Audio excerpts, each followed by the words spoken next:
উম্মে আমারা একজন নারী সাহাবী, উম্মে আমারা উহুদের যুদ্ধে চতুর্দিক থেকে আল্লাহ নবীকে আক্রমণ করা হচ্ছে, তিনি একাই তীর ছুটছেন।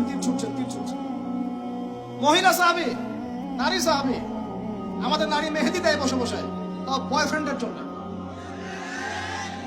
আমাদের নারীরা ঘরে বসে বসে মেহেদি দেয়, পার্লারে যায় বয়ফ্রেন্ডের জন্য।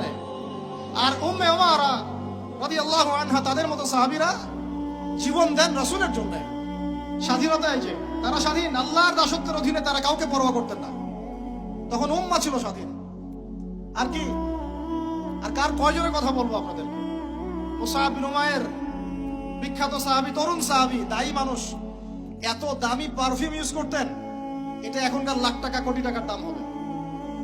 বিত্তশালী পরিবারের, এই যে বিত্তশালী পরিবারের সন্তানরা শুনেন, আপনারা তো বাইক দাবড়ায় বেড়ান, গাড়ি ড্রাইভ করে বেড়ান, মাঝখানে অ্যাক্সিডেন্ট করে দেন, কেসও খান না, বাপের টাকা